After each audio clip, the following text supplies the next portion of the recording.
मनः प्रसादः सौम्यत्वं मौनमात्मविनिग्रहः भावसंशुद्धिरित्येतत् तपोमानसमुच्यते। सनातन धर्म ज्ञान गंगा चैनल में आप सभी का स्वागत है। मेरे प्यारे कृष्ण भक्तों, आप सभी को जय श्री कृष्णा।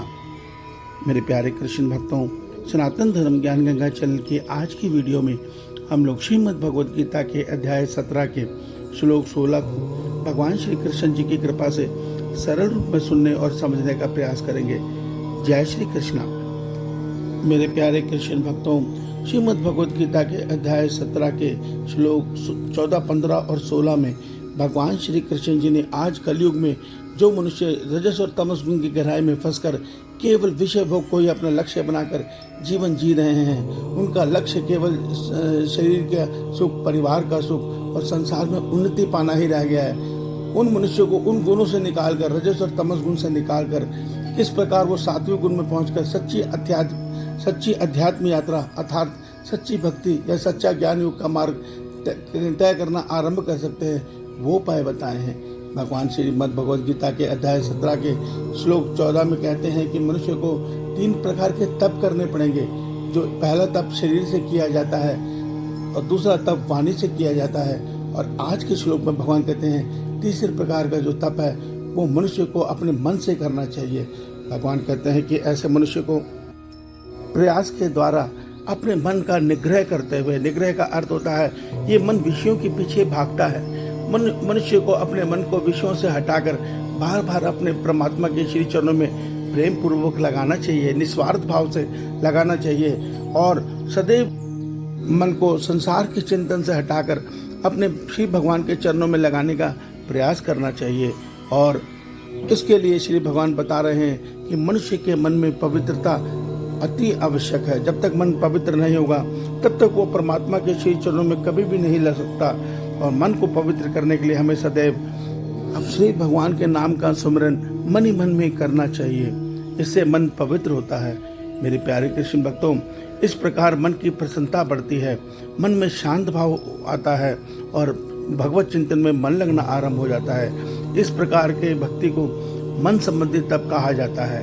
जब हम मनुष्य तीनों प्रकार के तपों में पूर्ण हो जाता है, अर्थात वो शरीर से भी पवित्र हो जाता है, अपनी वाणी से भी पवित्र हो जाता है और जब अपने मन से भी पवित्र हो जाता है तब वो आसानी से अपने परमात्मा के श्री चरणों में अपने मन को स्थिर कर सकता है। इसके लिए मनुष्य के इस प्रकार के प्रयास के द्वारा मनुष्य के जो रजस और तमस गुण है वो घट जाते हैं और मनुष्य के मन में सात्विक गुण की प्रबलता आ जाती है। सात्विक गुण से उसका मन भगवत चिंतन में लगने लगता है, वो भगवान की कथाएं प्रेम पूर्वक सुनता है, भगवान के चरित्र सुनकर उसके प्रेमाश्रु बहने लगते हैं। ये सब सात्विक गुण का प्रभाव है।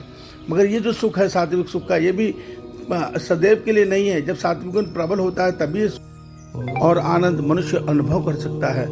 तो इससे निकलने के लिए मनुष्य को सदैव इसी प्रकार निष्काम भाव से अपने परमात्मा का तन्मय होकर सुमिरन करना चाहिए। उन्हें उनके श्री चरणों में ध्यान लगाकर सदैव उनसे प्रार्थना करनी चाहिए, हे प्रभु, मैं जन्म जन्मांतर से भटक रहा हूँ, मेरी जीवात्मा जन्म जन्मांतर से सिर्फ कर्म भोग का शरीर पाकर इस संसार के विश्व भोगों में फंसी है। अब मुझ पर दया करो करुणा निधान और मुझे इस संसार बंधन से मुक्त करो।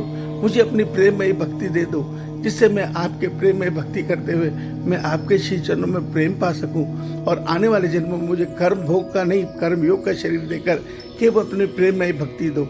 इस प्रकार की प्रार्थना से मनुष्य धीरे धीरे तीनों गुणों से परमात्मा की कृपा से मुक्त हो जाता है और गुणातीत अवस्था में पहुंच जाता है, जहाँ पे मनुष्य का मन, अंतःकरण तीनों गुणों के प्रभाव से पूर्णतः मुक्त हो जाता है।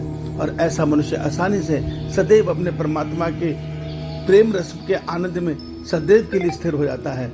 इसी से मनुष्य का कल्याण होता है, अर्थात वो अपने जन्म मरण चक्र को तोड़कर अपने परमात्मा की प्रेममयी भक्ति को पाता है और आने वाले शरीर त्याग के बाद भाव शरीर पाकर अपने परमात्मा के प्रेम धाम में पहुंचकर उनके साथ प्रेम पूर्वक सदैव जीवन जीता है। यही परमात्मा श्रीमद् भगवद गीता के माध्यम से हमें समझाना चाह रहे हैं। इस सत्य को समझें और एक सत्य और समझें, हम सीधा भगवान की भक्ति आरंभ नहीं कर सकते। हमें सर्वप्रथम अपनी भक्ति को आरंभ करने के लिए अपने मन में परमात्मा को पाने की इच्छा रूपी बीज को बोना पड़ेगा और उनके नाम का सुमरण करके अपने मन, शरीर और वाणी को पवित्र करना ही होगा, क्योंकि मन को पवित्र किए बिना परमात्मा में मन को स्थिर करना असंभव है। इस सत्य को समझिए। श्री भगवान आप सबका कल्याण करें। आपका दिन शुभ हो। जय श्री कृष्णा, जय श्री कृष्णा, जय श्री कृष्णा।